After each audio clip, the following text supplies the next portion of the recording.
Hey guys, welcome back to my mentorship. और आज इस मेंटरशिप का ये थर्ड लेक्चर है। देखो, वीडियो को स्टार्ट करने से पहले, इस लेक्चर को स्टार्ट करने से पहले मैं आप लोगों से दो बातें कहना चाहता हूँ।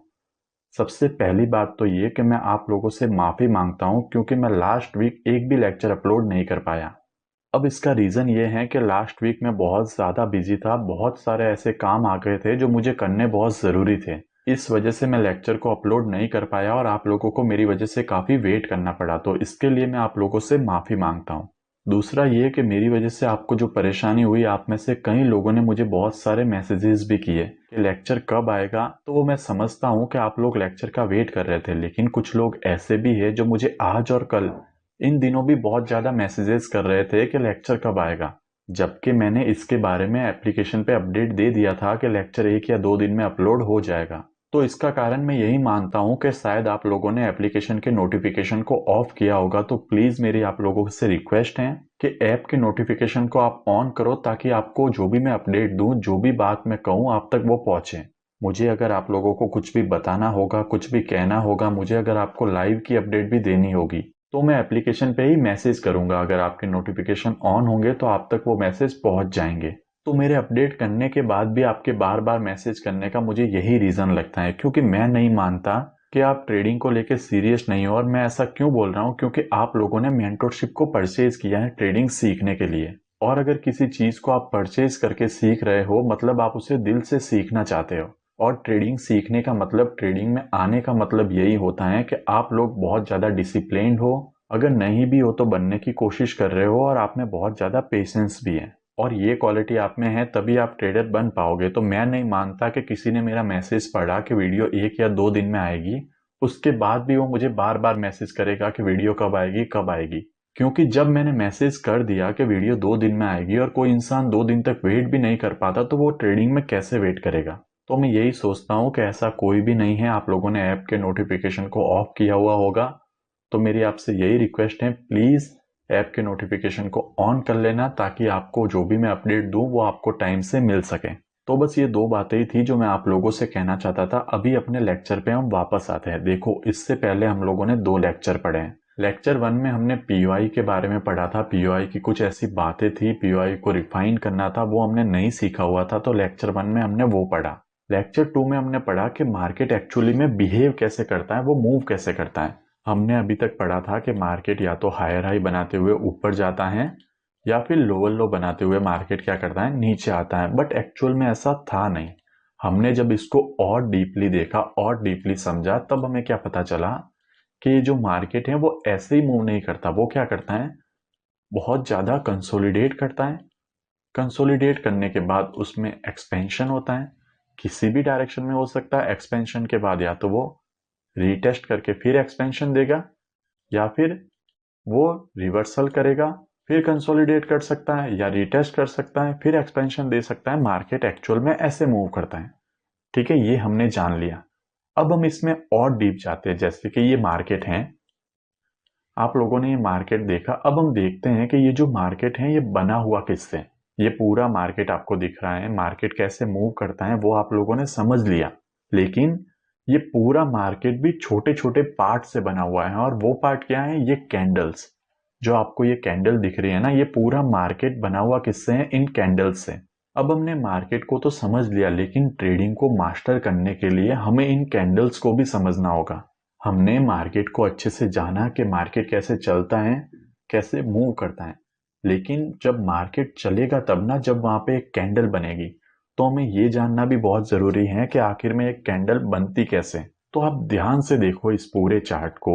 इस चार्ट में आपको बहुत सारी कैंडल दिख रही हैं, अलग अलग तरह की कैंडल्स दिख रही हैं। लेकिन 95 से लेके 96% कैंडल एक जैसी होती है। अब वो एक जैसी कैंडल कैसे होती है मैं आपको बताता हूँ। मान लो ये क्या है, एक कैंडल है। मैं यहाँ पे एक कैंडल ड्रॉ करता हूँ। ये एक कैंडल है, इसका कलर मैं एक बार ग्रीन कर देता हूँ। मान लो ये एक बुलिश कैंडल है, और ये है इसकी वीक। अब मोस्टली जो 96 से लेके 95% कैंडल होती है ना, वो ऐसी होती हैं। ये मैं बुलिश कैंडल की बात कर रहा हूँ। एक बार मैं यहाँ पे बियरिश कैंडल भी बना देता हूँ। ये मैंने बना दी बियरिश कैंडल, इसका कलर मैं रेड कर देता हूँ, और ये इसकी वीक हो गई। तो मोस्टली जो कैंडल्स होती हैं ना वो ऐसी होती हैं। अब ऐसी से मेरा क्या मतलब है कि ये इनकी बॉडी होती है और ऊपर और नीचे इनके विक होती हैं। बीच में कैंडल की बॉडी होती है, ऊपर और नीचे कैंडल के क्या होती है, विक होती है। हाँ, अब ये बॉडी जो होती है ना वो ऐसे छोटी हो सकती है, सेंटर में बहुत छोटी हो सकती है, ऊपर हो सकती है ऐसे। लेकिन जो भी हो, एक कैंडल का बेसिक फॉर्मेशन क्या होता है कि बीच में बॉडी होती है, ऊपर और नीचे विक होती है। यहाँ पे अगर आप देखोगे तो ऊपर की विक छोटी है, नीचे की विक बड़ी है, उससे फर्क नहीं पड़ता। जो बेसिक स्ट्रक्चर है वो कैंडल का ऐसा ही है। अगर यहाँ पे देखोगे तो बॉडी बहुत छोटी है, विक बहुत बड़ी है, उससे भी फर्क नहीं पड़ता, बट स्ट्रक्चर ऐसा ही है। यहाँ पे देखोगे तो बॉडी बहुत बड़ी है, विक बहुत छोटी है, उससे भी फर्क नहीं पड़ता, लेकिन बेसिक स्ट्रक्चर क्या है कि बीच में बॉडी है, ऊपर और नीचे विक है।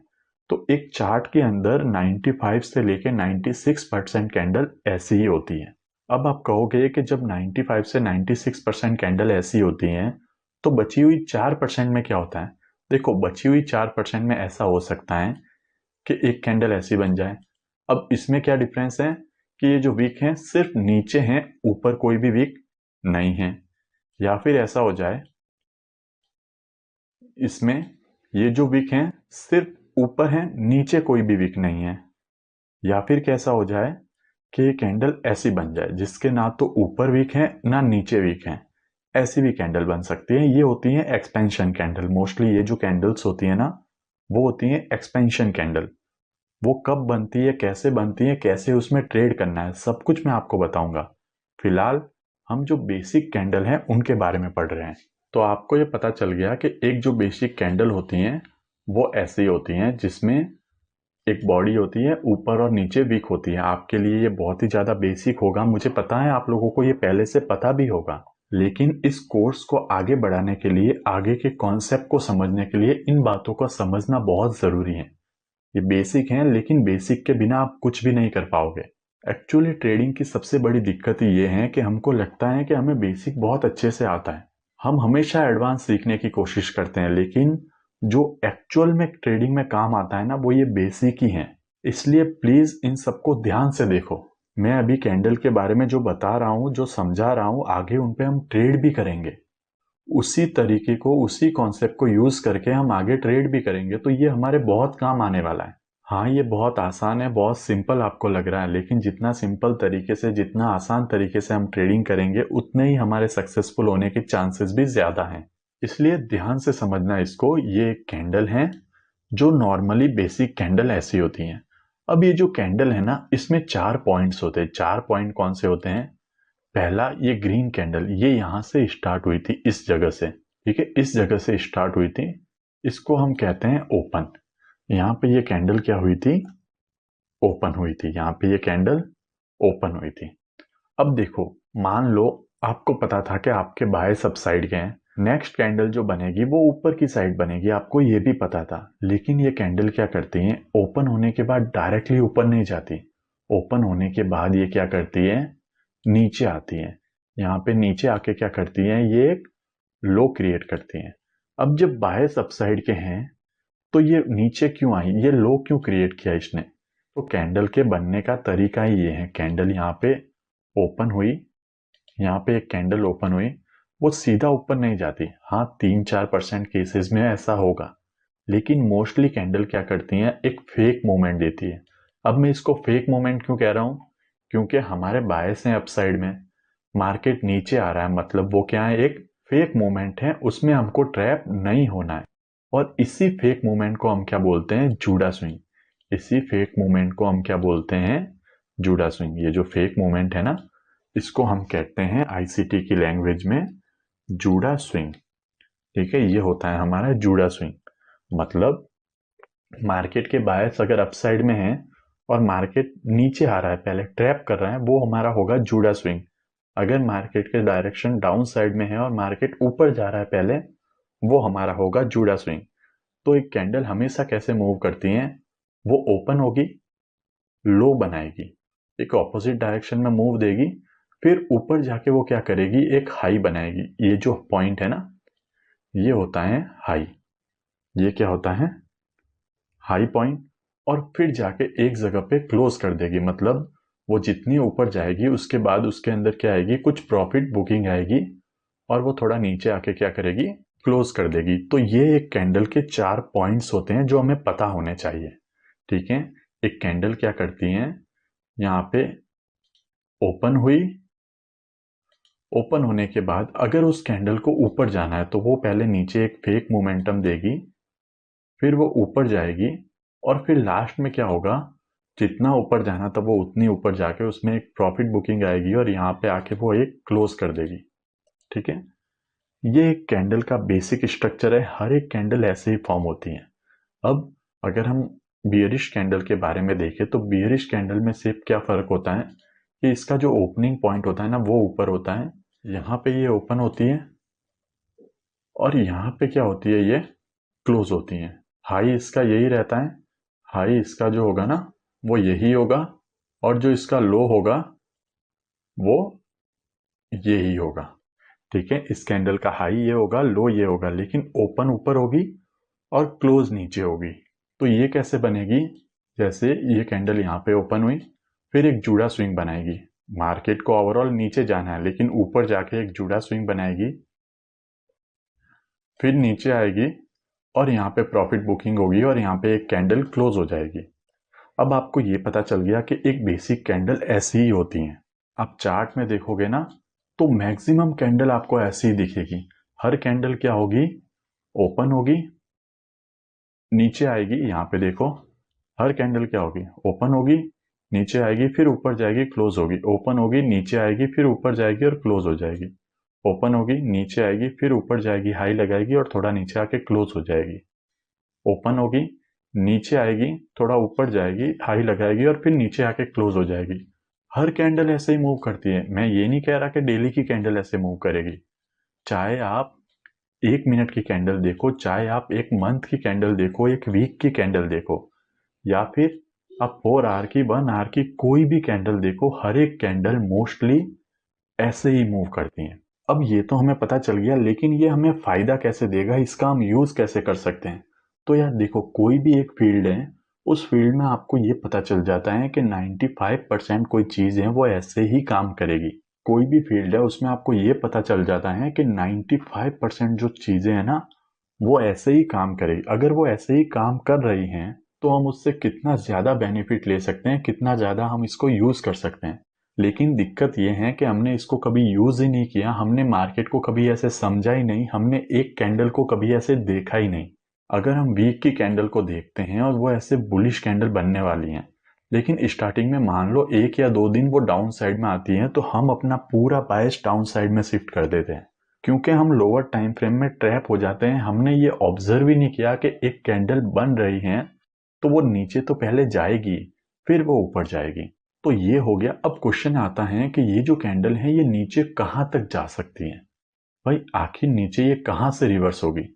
तो देखो, हो सकता है कि यहाँ पे एक और कोई कैंडल हो, मान लो यहाँ पे एक और कोई कैंडल हो। ये भी कैंडल कौन से कलर की है, ग्रीन कलर की। ठीक है, यहाँ पे एक और कोई कैंडल हो, ये डेली की कैंडल है।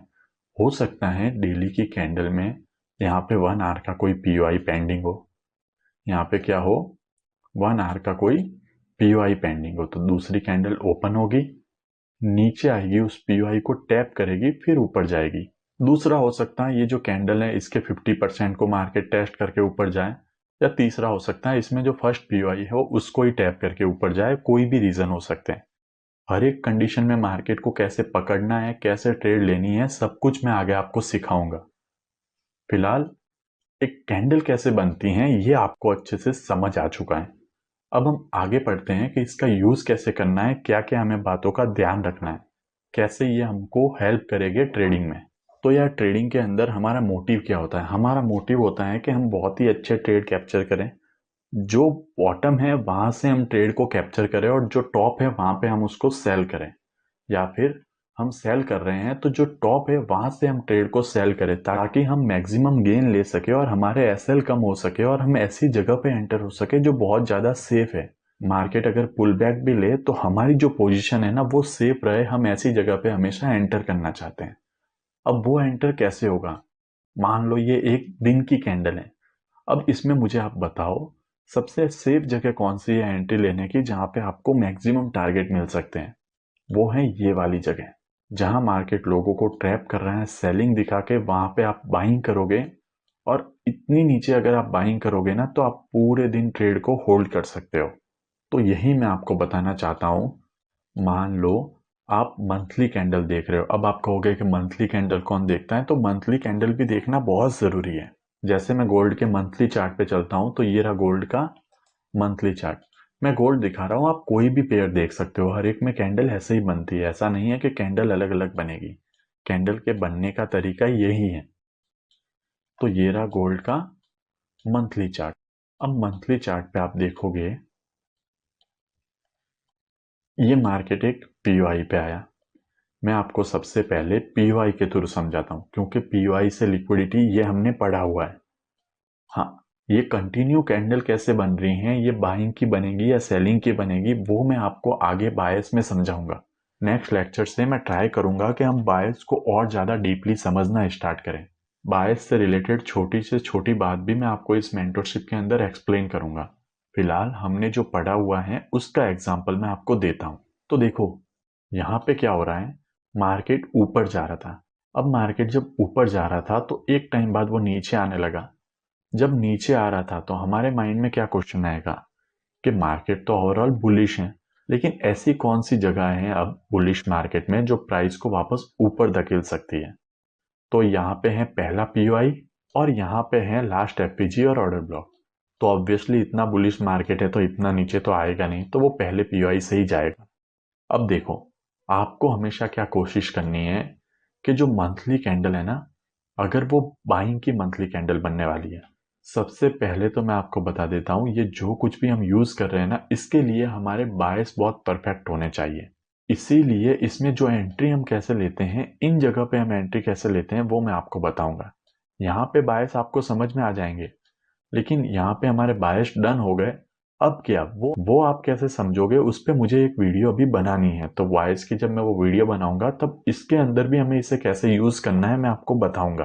फिलहाल देखो हमें क्या करना है कि मान लो मंथली कैंडल बुलिश बनने वाली है।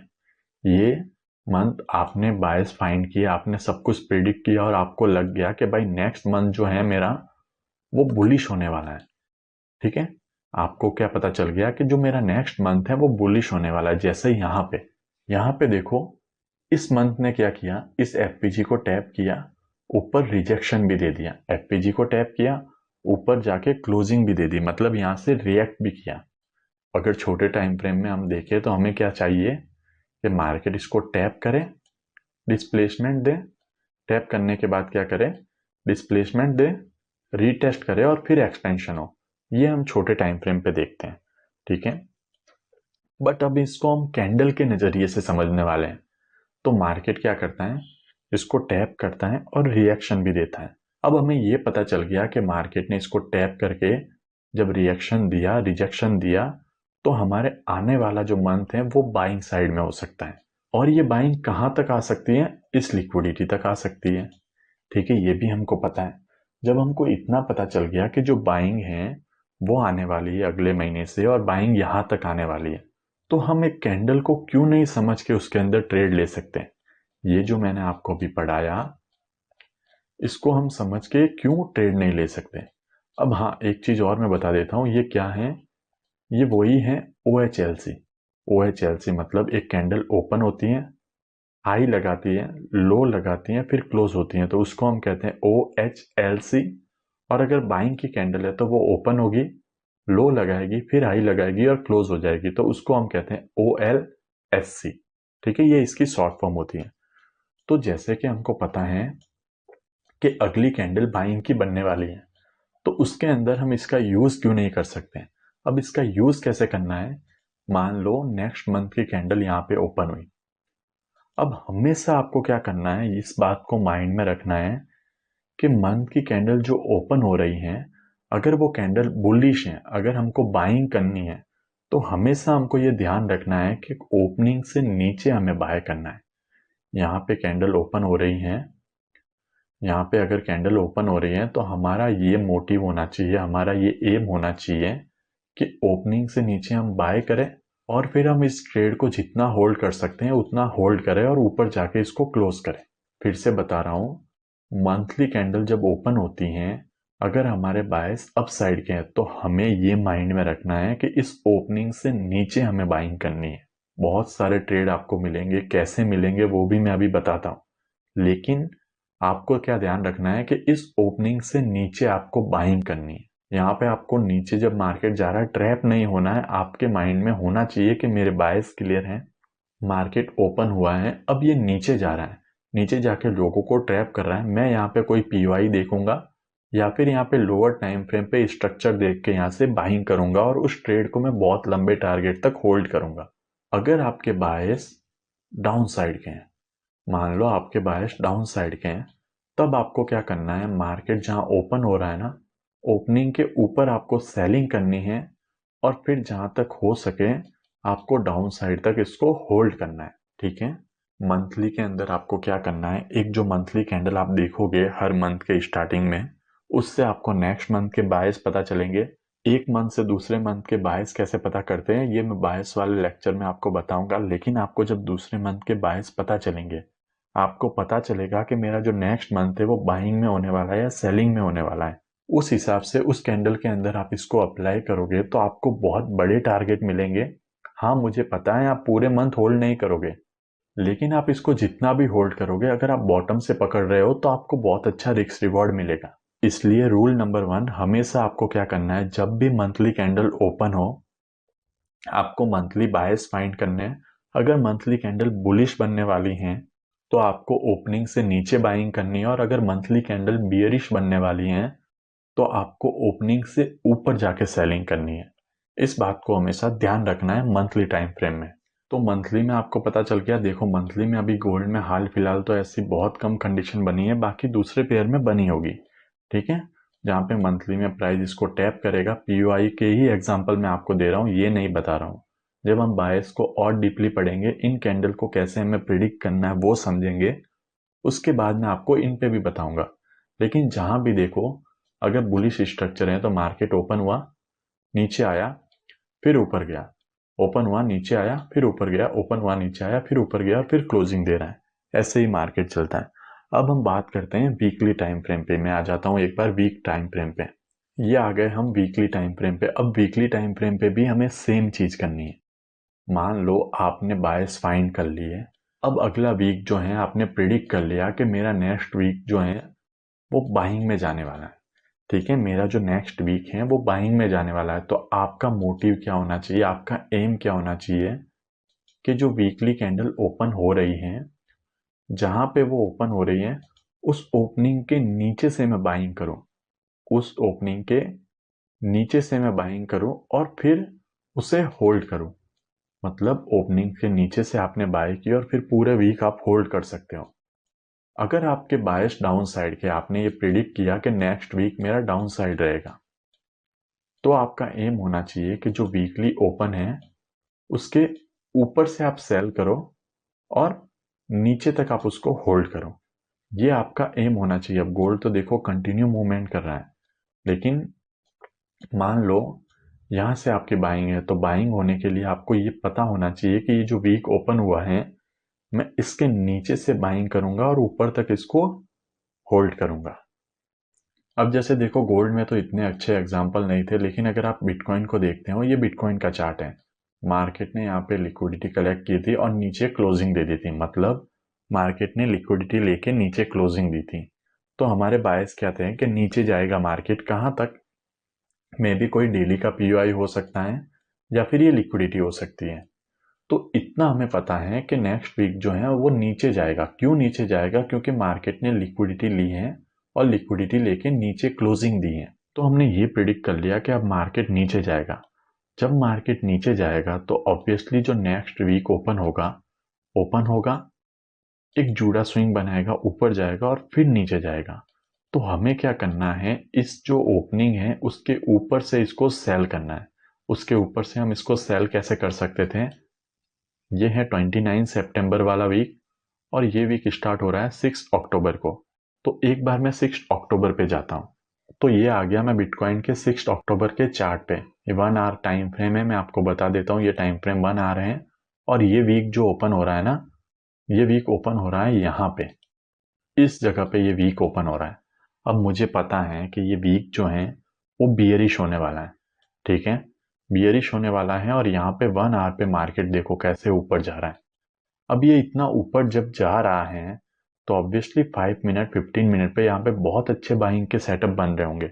तो क्या हम इस बाइंग में ट्रैप होंगे? नहीं होंगे। अगर आप यहाँ पे बाइंग भी करते हो तो आप छोटे टारगेट लोगे, क्योंकि आपको ओवरऑल पता है कि मार्केट में ये वीक जो है वो नीचे आने वाला है। अब हम क्या करेंगे, ये मार्केट की ओपनिंग है, ठीक है, ये मार्केट की क्या है, ओपनिंग है। हम ट्राई करेंगे कि हम इससे ऊपर मार्केट को सेल करें। अब कैसे सेल कर सकते हैं? ये मार्केट ने यहाँ पे लिक्विडिटी ली, ठीक है, यहाँ पे लोअर टाइम फ्रेम में और कोई पीओआई होगा, वहां से हम इसको यहाँ से सेल कर सकते थे। यहाँ से नहीं किया तो हम इस एफपीजी ऑर्डर ब्लॉक से इसको सेल कर सकते थे। और अगर हम यहाँ से सेल करते हैं तो अब हमारा टारगेट कहाँ तक हो सकता है, आप मुझे बताओ। हमारा टारगेट हो सकता है, हम पूरे वीक इसको होल्ड कर सकते हैं, हम पूरे वीक इसको होल्ड कर सकते हैं। और मार्केट देखो पूरे वीक नीचे ही है, हम इसको चाहे उतना होल्ड कर सकते हैं। अगर हम इतना होल्ड नहीं कर पाते तो हम मल्टीपल एंट्रीज भी ले सकते हैं, ऐसे हम ट्रेड को होल्ड कर सकते हैं। लेकिन हमें क्या करना है, जो भी ओपनिंग है, अगर हम सेलिंग करना चाहते हैं तो उसके ओपनिंग के ऊपर से हम सेल करेंगे, और अगर हम बाइंग करना चाहते हैं तो ओपनिंग के नीचे से हम बाइंग करेंगे। ये हो गया। अब मैं आपको डेली टाइम फ्रेम पे बताता हूँ। ये आ गए हम गोल्ड के डेली टाइम फ्रेम पे, और डेली टाइम फ्रेम पे भी हमें सेम बातों का ध्यान रखना है कि मार्केट में डेली कैंडल जहाँ पे ओपन हो रही हैं, अगर हमारे बायस अप साइड के हैं तो उससे नीचे से हमें क्या करना है, बाइंग करनी है। और अगर हमारे बायस डाउन साइड के हैं तो इसके ऊपर से हमें क्या करना है, सेलिंग करनी है। इन बातों का हमें ध्यान रखना है। अब डेली टाइम फ्रेम पे बहुत सारी चीजें होती हैं, बहुत कुछ हैं। हम इसको ट्रेड को कैसे ऑब्जर्व करेंगे, एक बार मैं आपको वो बताता हूँ। अब सबसे पहले तो मैं आपको बताता हूँ कि कहाँ आपको इसका यूज करना है और कहाँ यूज नहीं करना है। जहां पे हम इसका यूज करेंगे वहां पे हमें इसका यूज कैसे करना है, सबसे ज्यादा हम इसका यूज डेली टाइम फ्रेम पे ही करते हैं। तो यहाँ पे हमें इसका यूज कैसे करना है, तो सबसे पहली चीज तो, जब मार्केट ऐसा ट्रेंडिंग मार्केट हो, मार्केट ऐसा ट्रेंडिंग मार्केट हो, तो अभी जो मैं आपको बताने वाला हूं ना कि आपको OHLC का यूज कैसे करना है, आप यहाँ पे इसको बहुत ज्यादा यूज कर सकते हो। क्यों यूज कर सकते हो? क्योंकि यहाँ पे आपको बहुत अच्छे ट्रेड मिलेंगे, और आपका जो रिस्क रिवॉर्ड होगा ना वो भी बहुत ज्यादा होगा।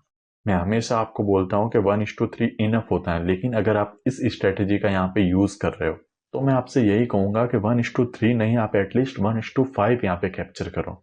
मतलब अगर आप ट्रेंडिंग मार्केट में इसका यूज कर रहे हो तो मैं आपको यही कहूंगा कि आप 1:3 नहीं, 1:5 यहाँ पे कैप्चर कर सकते हो। और आपको 1:5 कैप्चर भी करना चाहिए, या तो मार्केट ऐसा बाइंग में ट्रेंडिंग हो या मार्केट ऐसा सेलिंग में ट्रेंडिंग हो। लेकिन जब मार्केट ऐसे साइडवेज हो, जब मार्केट ऐसे साइडवेज हो, उस जगह पे आप इसको यूज मत करो। हाँ, आप इसको तब यूज कर सकते हो जब आपको बहुत ज्यादा एक्सपीरियंस हो जाए, आपको सब कुछ समझ में आ जाए, आपके बायस बहुत ही ज्यादा स्ट्रांग हो। लेकिन फिर भी आप इसको इन मार्केट में यूज करो, जब मार्केट बाइंग में हो, जब मार्केट यहां से ऐसे सेलिंग में हो। साइडवेज मार्केट में 2-3 दिन आप दूसरी स्ट्रेटेजी यूज करो, मैं वो भी आपको बताऊंगा। 2-3 दिन आप अपनी स्ट्रेटेजी को शिफ्ट कर लो, लेकिन इस बाइंग मार्केट में, इस बुलिश मार्केट में या फिर सेलिंग मार्केट में आप इसका यूज करो, आपको बहुत अच्छे रिजल्ट मिलेंगे। अब मैं आपको समझाता हूं कि आपको इसका यूज कैसे करना है, आपको कैसे OHLC या OLSC का यूज करना है।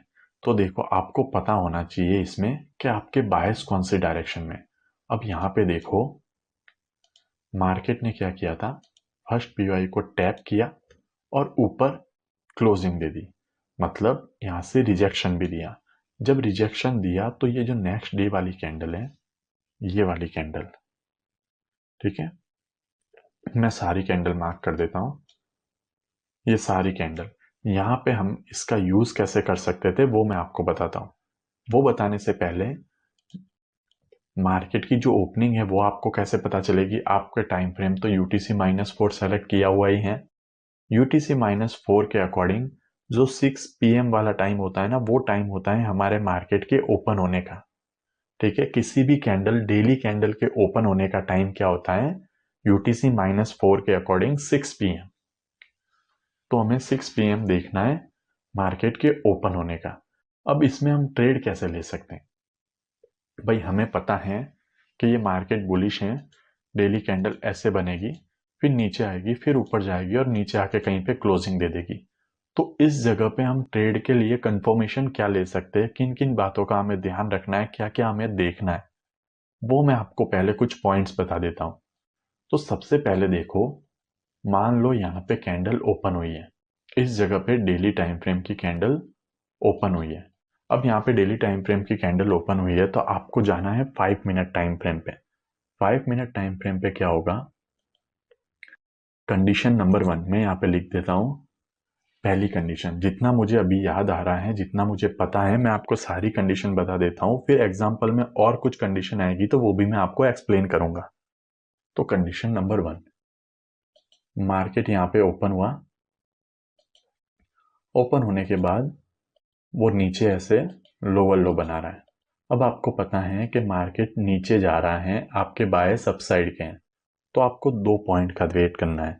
या तो मार्केट यहाँ पे ऐसे स्ट्रक्चर शिफ्ट करें, यहाँ पे हो गया मार्केट स्ट्रक्चर शिफ्ट, उसके बाद आप यहाँ से ट्रेड ले सकते हो और पूरे दिन इसको होल्ड कर सकते हो।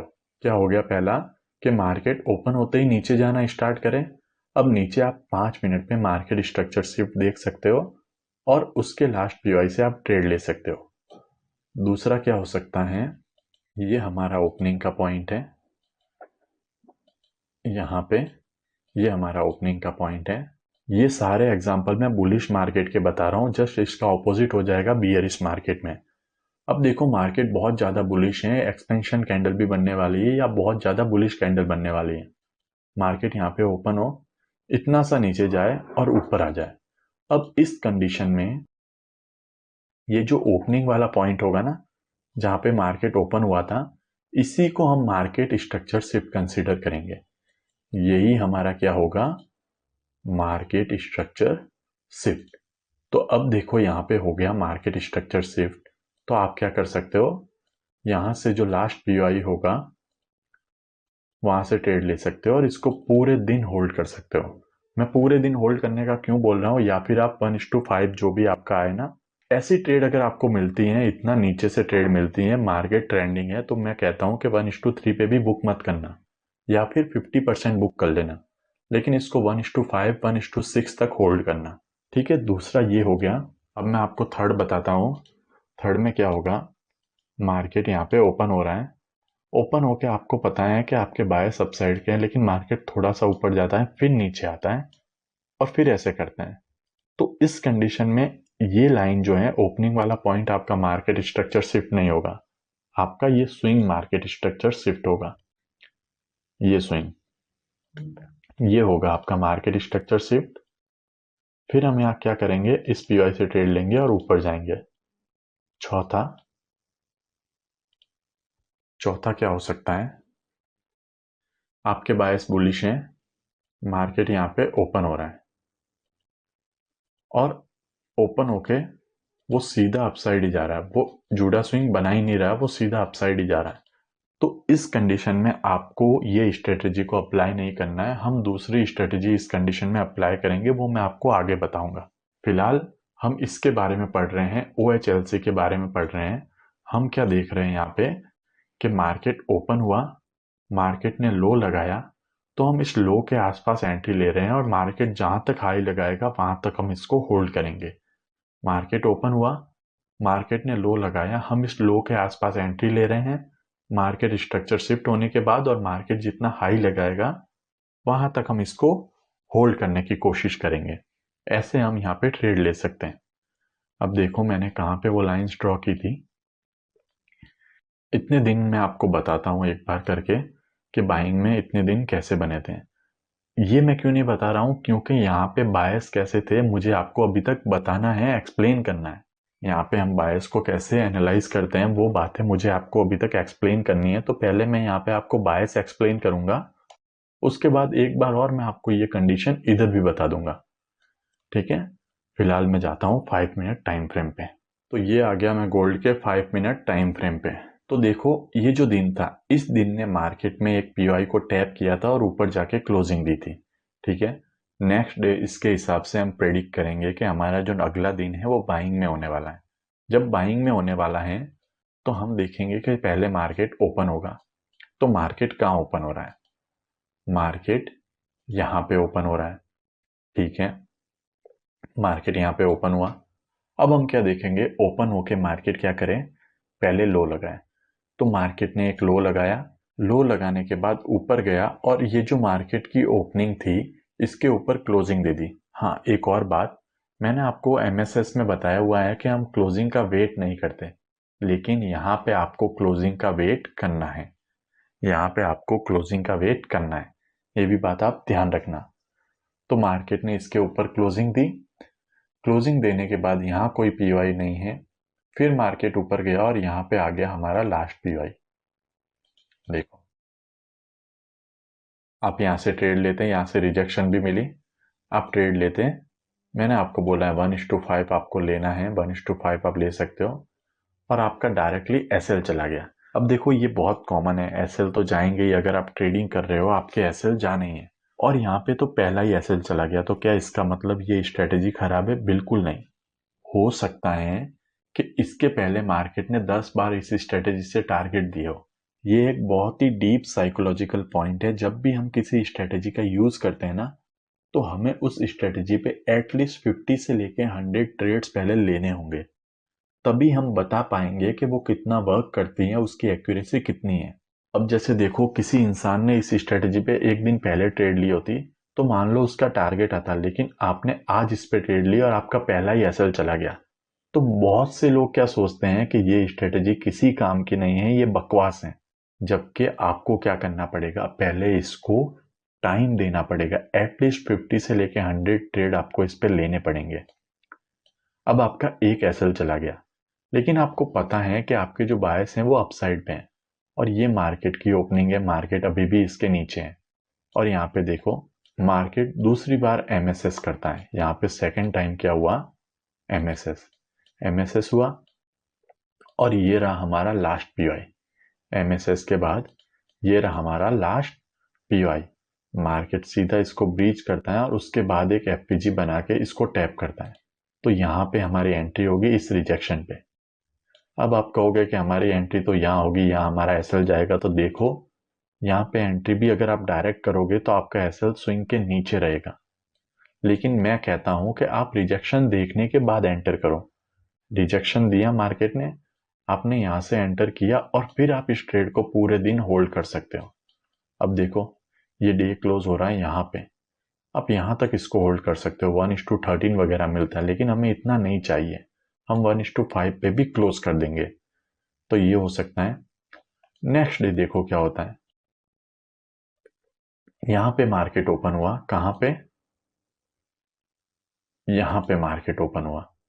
मार्केट ओपन हुआ, ओपन होकर इसने क्या किया, एक लो लगाया और यहाँ पे मार्केट स्ट्रक्चर शिफ्ट हो गया। इसके ऊपर मार्केट ने क्लोजिंग दी। क्लोजिंग दी तो हमारा लास्ट पीओआई कौन सा है, ये ऑर्डर ब्लॉक और ये एफपीजी। अब एफपीजी से भी आप एंट्री ले सकते हो, ऑर्डर ब्लॉक से भी ले सकते हो। आप जैसे एंट्री लेते हो आप वैसे एंट्री ले सकते हो, लेकिन जहां से भी आप एंट्री लो, आपका जो एसएल होगा वो इस ऑर्डर ब्लॉक के नीचे होगा। तो यहां से आपने एंट्री ली, आपका एसएल ऑर्डर ब्लॉक के नीचे, और आप 1:5 इसमें टारगेट कर सकते हो। यहाँ पे भी आपको 1:5 मिल जाता है। 1:5 आप टारगेट कर सकते हो, आप पूरे दिन इसको होल्ड कर सकते हो। अब आप देखोगे कि हर एंट्री जो है वो दिन में बहुत जल्दी बन रही है, तो ऐसा नहीं है। जितना ज्यादा मार्केट ट्रेंडिंग होगा उतनी जल्दी एंट्री बनेगी। ठीक है, इसके अंदर एक कैंडल जितनी ज्यादा बुलिश होगी उतनी जल्दी एंट्री बनेगी, जितना वो स्लो मूव करेगी उतनी लेट एंट्री बनेगी। थर्ड डे देखते हैं, थर्ड डे क्या हुआ। ये देखो, हमारे बायस अपसाइड के थे। यहाँ पे मार्केट की क्या थी, ओपनिंग। ठीक है, ओपनिंग थी, मार्केट ने पहले एक स्विंग बनाया फिर नीचे आया, तो यहां पे होगा हमारा मार्केट स्ट्रक्चर शिफ्ट, यहां पे होगा हमारा मार्केट स्ट्रक्चर शिफ्ट। हम लास्ट पीवाई पे वेट करेंगे, तो लास्ट पीवाई पे तो मार्केट आया नहीं, लेकिन यहां पे क्या हुआ, मार्केट फर्स्ट पीवाई पे आया और यहां से ही ब्रेक ऑफ स्ट्रक्चर कर दिया। यहां पे क्या हुआ, ब्रेक ऑफ स्ट्रक्चर। देखो दो तरह की एंट्री होती है, मैंने आपको बताई भी हुई है। पहली एंट्री होती है, ये कोई पीवाई है, मार्केट ऐसे इस पे आ रहा है, ठीक है। मैं जो दो तरह की एंट्री करता हूं मैं आपको बताता हूं। मार्केट इस पे आया, यहाँ पे हुआ मार्केट स्ट्रक्चर शिफ्ट, और इसका जो लास्ट पीवाई है वहां से ट्रेड मिलती है तो मैं ट्रेड लेता हूँ, ठीक है। ये एक ट्रेड है जो मैं लेता हूं। मान लो मार्केट लास्ट पीवाई पे नहीं आता, मान लो मार्केट लास्ट पीवाई पे नहीं आता, जैसे ये एक पीवाई है, यहाँ पे लोअर टाइम फ्रेम में मार्केट ऐसे आ रहा है, यहाँ पे हुआ मार्केट स्ट्रक्चर शिफ्ट, मार्केट इस ब्रेकर ब्लॉक से ही निकल जाता है, तो मैं इतना बड़ा एसएल नहीं लेता, मैं इतना बड़ा एसएल नहीं लेता। आप यहां से ट्रेड लेके यहां तक अपना एसएल रख के भी ट्रेड ले सकते हो, लेकिन मैं ये नहीं करता। मैं क्या करता हूं, मैं वेट करता हूं मार्केट के ब्रेक ऑफ स्ट्रक्चर करने का। मतलब अगर वो पहले पीवाई से जा रहा है तो इस स्विंग के ऊपर मार्केट के निकलने का वेट करता हूं और यहां पे मैं अपनी एंट्री लेता हूं, तब मेरा एसएल होता है इस लो के नीचे, और जो भी मेरे टारगेट होते हैं मैं लेता हूं। ऐसे दो तरह की मैं एंट्री करता हूं। अब ये एंट्री क्यों करता हूं, क्योंकि अगर मार्केट पहले पीवाई से ही जाना चाहता है ना, तो फिर वो फास्ट जाएगा, वो फिर रुकेगा नहीं, इसलिए मैं यहाँ पे डायरेक्ट एंट्री करता हूँ। तो यहाँ पे ये जो कंडीशन है, यहाँ पे मैं ऐसे ही एंट्री करता हूँ। यहाँ पे जब मार्केट इसके ऊपर जाने लगेगा, और आप एक और चीज देखोगे, मैंने पिछले लेक्चर में आपको समझाया था, ये मार्केट में एक एक्सपेंशन आया, फिर यहाँ पे क्या हो रहा है, कंसोलिडेशन, और कंसोलिडेशन के बाद मैंने आपको बताया था कि जब भी एक्सपेंशन के बाद कंसोलिडेशन होता है तो बहुत ज्यादा चांसेस हैं कि मार्केट रीटेस्ट नहीं करेगा, वो डायरेक्ट ऊपर जाएगा। तो ये भी बात मेरे माइंड में रहती है। तो इन दो को मिला के जब मार्केट इस ब्रेक ऑफ स्ट्रक्चर के पॉइंट के ऊपर निकलना चालू करता है, यहीं कहीं पे मेरी एंट्री होती है या मेरा एसएल होता है, और 1:5 वगैरह आप इजीली इसमें ले सकते हो। 1:5 क्या 1:7 हो गया यहाँ पे। दूसरा, अगर कोई रिस्की ट्रेड नहीं लेना चाहता, मान लो कोई रिस्की ट्रेड नहीं लेना चाहता, तो देखो कंसोलिडेशन हुआ, फिर एक्सपेंशन हुआ, ये एफपीजी ऑर्डर ब्लॉक। अब ये एफपीजी भी बहुत ज्यादा बड़ा है, कोई कहता है कि नहीं मैं तो ऑर्डर ब्लॉक से ही लूंगा अपना एसएल छोटा करने के लिए, फिर वेट करो मार्केट ऊपर जा रहा है और यहाँ पे आपको ऑर्डर ब्लॉक से एंट्री मिल जाती, तो यहां से भी अगर आप ट्रेड लेते तो आपका ट्रेड ऐसे होता, यहाँ पे आपका एसएल होता, और 1:5 आप यहाँ पे भी ले सकते हैं। अब देखो मैं एक बात कहता हूं, आपको मल्टीपल एंट्री करने के लिए, आपको बार बार री एंट्री करने के लिए अपने माइंड को बहुत ज्यादा शांत रखना जरूरी है। अगर आप फोमो में आ जाओगे तो आपकी एंट्री यहाँ हो सकती है, यहाँ हो सकती है, लेकिन आपको वेट करना बहुत जरूरी है। मार्केट आपको एंट्री देगा, बस आपको सब्र रखना होगा। तो देखो जैसे यहाँ पे बहुत जगह एंट्री बन रही है, आप पिछले लेक्चर के हिसाब से भी एंट्री ले सकते थे, आप इस लेक्चर के हिसाब से भी एंट्री ले सकते हो, तो ऐसे आप यहाँ पे एंट्री ले सकते हो। एक और दिन देखते हैं। अब यहाँ पे देखो बायस हमारे अपसाइड पे हैं और यहाँ पे मार्केट ओपन होता है। मार्केट जैसे ही ओपन हुआ, उसने लो नहीं लगाया और वो सीधा भागने लग गया। यहाँ पे मार्केट ने वीक नहीं बनाई, तो इस जगह पे हमें इसका यूज नहीं करना है। हमें इसका यूज तभी करना है जब मार्केट नीचे आए और फिर मार्केट स्ट्रक्चर शिफ्ट हो, ठीक है। एक जूड़ा स्विंग के बाद ही हमें इसका यूज करना है। तो क्या इस दिन पूरे दिन हम ट्रेड नहीं लेंगे? नहीं, इस दिन भी हम ट्रेड करेंगे, उसके लिए अलग तरीका है, अलग स्ट्रेटजी है, अलग मेथड है। फिलहाल हम इसको समझ रहे हैं। यहाँ पे देखो बाय सबसाइड के थे, मार्केट यहाँ ओपन हुआ, यहाँ पे ओपन हुआ, ठीक है, नीचे आया, मतलब ओपन लो भी हो गया। फिर मार्केट ने क्या किया, यहाँ पे मार्केट स्ट्रक्चर शिफ्ट। जैसे ही मार्केट स्ट्रक्चर शिफ्ट हुआ, ये रहा हमारा लास्ट पीवाई। यहाँ पे हम क्या करेंगे, एंट्री लेंगे, यहाँ पे हमारा होगा एसएल, और टारगेट कितना 1:5 मैंने आपको बताया है। कहाँ पे आ रहा है 1:5, ये आ रहा है 1:5। आप पूरे दिन होल्ड करो तो आप और भी बड़े टारगेट ले सकते हो। देखो, आप यहाँ पे दिन क्लोज हो रहा है तो आप पूरे दिन होल्ड करो तो आप 1:10, 14, 15 भी ले सकते हो। लेकिन 1:5 एक ऐसा जोन है, इस स्ट्रेटेजी से आप 1:5 पे 90%, 70%, 80% बुक कर लो, बाकी छोड़ दो जितना मार्केट ऊपर जाना चाहे। तो ऐसे आप इसके हिसाब से ट्रेड ले सकते हो। फिलहाल मैंने आपको एंट्री भी थोड़ी बता दी, लेकिन आपको ऐसे एंट्री नहीं लेनी अभी। पहले आपको अपने बायस को स्ट्रॉन्ग करना है, बायस पे फोकस करना है। आने वाले लेक्चर में मैं बायस को और डिटेल में बताऊंगा और डीपली हम बायस को समझेंगे, बायस में एक एक बारीकी को हम समझेंगे। फिलहाल आप इसका यूज करो। कहाँ करना है आपको यूज, मैं बता देता हूँ। आपको इसका यूज करना है जैसे मार्केट डेली का कोई पीओआई है, ठीक है। एक कैंडल क्या करती है, इस पीओआई को टैप करके रिजेक्शन दे देती हैं। फिर अगले दिन की कैंडल अगर यहाँ पे ओपन हो रही है ना, तब आप इसका यूज करो कि ओपनिंग से नीचे मैं बाइंग करूंगा और होल्ड रखूंगा। मान लो यहां तक वो दिन क्लोज हो गया, आपके जो टारगेट हैं वो यहां तक हैं, तो अगले दिन भी आप क्या कर सकते हो, कैंडल ओपन हो, ओपनिंग के लो पे आप बाइंग कर सकते हो और यहां तक होल्ड कर सकते हो। अब क्या ये कॉन्सेप्ट हम बड़े टाइम फ्रेम पे भी यूज कर सकते हैं? नहीं। आप अगर इसको मास्टर कर लेते हो तो आप लोअर टाइम फ्रेम पे भी इसका यूज कर सकते हो। जैसे डेली के अंदर अगर ये कैंडल है तो मार्केट क्या करेगा, पहले लो लगाएगा अगर उसको बाय जाना है, फिर यहाँ पे मार्केट स्ट्रक्चर शिफ्ट होगा और ऐसे मार्केट ऊपर जा रहा है, ठीक है। ये होगा हमारा 5 मिनट का स्ट्रक्चर। ठीक वैसे ही हम सेम कंडीशन को 1 आवर में भी यूज कर सकते हैं। मैं आपको एक एग्जांपल देता हूं। सब कुछ मैं रिमूव करता हूं और 1 आवर पे चलता हूं।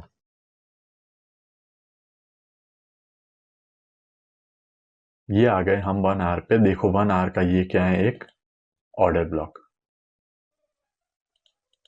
ठीक है। 1 आवर का ऑर्डर ब्लॉक है। मार्केट ने क्या किया, ऑर्डर ब्लॉक को टैप किया और रिजेक्शन दिया। ऑर्डर ब्लॉक को टैप करके रिजेक्शन दिया।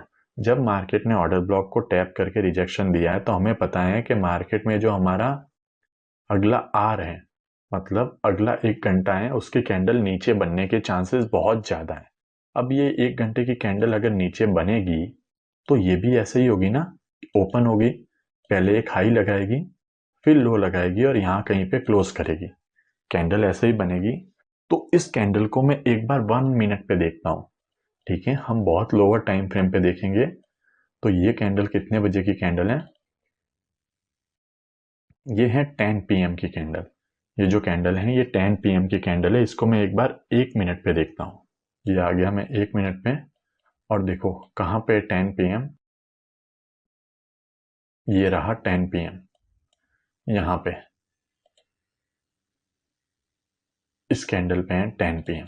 अब मुझे पता था कि जो अगली मेरी कैंडल है वो डाउन साइड पे बनने वाली है। क्यों बनने वाली है, क्योंकि मार्केट ने ऑलरेडी एक पीओआई को टैप किया और वहां से रिजेक्शन दे दिया है।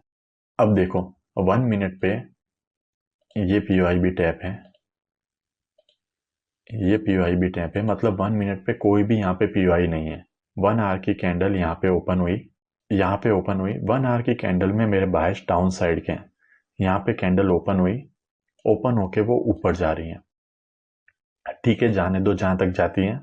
उसके बाद ओपनिंग से नीचे आके वो क्लोजिंग दे देती है। मतलब ये क्या हुआ, हमारा market structure shift, market structure shift हो गया। ये हमारे पास एक पीओआई आ गया। यहां से मार्केट जब रिजेक्शन दे हम अपनी एंट्री ले सकते हैं। एसएल हमारा इस हाई पे, और देखो हम 11 बजे से पहले तक इसको होल्ड कर सकते हैं। 11 कहाँ पे बज रही है, यहाँ पे, तो हम इससे पहले तक इसको होल्ड कर सकते हैं। बहुत बड़े टारगेट हमको यहाँ पे भी मिल रहे हैं। 1 आवर की कैंडल पे भी हम ऐसे देख सकते हैं, ठीक है। जैसे अगर हम देखते हैं कि इसके अगली 1 आवर की कैंडल भी डाउन साइड बनेगी, तो ये हो गई हमारी ओपनिंग। अब ओपनिंग के बाद हम क्या देखेंगे, या तो मार्केट ओपनिंग से नीचे क्लोजिंग दे दे, या ऊपर जा रहा है तो कहीं पे हमको मार्केट स्ट्रक्चर शिफ्ट दे दे। ये हो गया हमारा यहाँ पे 1 मिनट पे मार्केट स्ट्रक्चर शिफ्ट। ये हो गया हमारा लास्ट पीओआई। यहां से हम एंट्री लेंगे, इस हाई के ऊपर हमारा एसएल, और ये 1 आवर की कैंडल 12 PM तक आप इसको होल्ड कर सकते हो, ठीक है, 12 PM तक आप इसको होल्ड कर सकते हो। तो ऐसे आप ट्रेड कर सकते हो, ऐसे आप स्कैल्पिंग भी कर सकते हो। अगर आप इस स्ट्रेटेजी को मास्टर करते हो तो लोअर टाइम फ्रेम में भी आप इसका यूज अच्छे से, बहुत अच्छे से कर सकते हो। ठीक है, फिलहाल मैं आपको ट्रेड कैसे लेना है वगैरह इतना नहीं समझा रहा हूँ। मैं फिलहाल आपको समझा रहा हूँ कि मार्केट को अंडरस्टैंड कैसे करना है। यहाँ पे हमने समझा एक कैंडल को अंडरस्टैंड कैसे करना है। आप इस पे ट्रेड लेने की भी प्रैक्टिस करना, ऑब्जर्व करना, ट्रेड लेना मत। ट्रेड हम कब लेंगे, जब हमारे बायस भी बहुत ज्यादा स्ट्रांग हो जाएंगे। ठीक है, तो आज का लेक्चर यहीं तक था। मैं बहुत ही जल्दी एक और लेक्चर लाने की ट्राई करूंगा और लास्ट वीक के लिए प्लीज मुझे माफ कर देना, और जल्दी ही मिलते हैं नेक्स्ट लेक्चर के अंदर।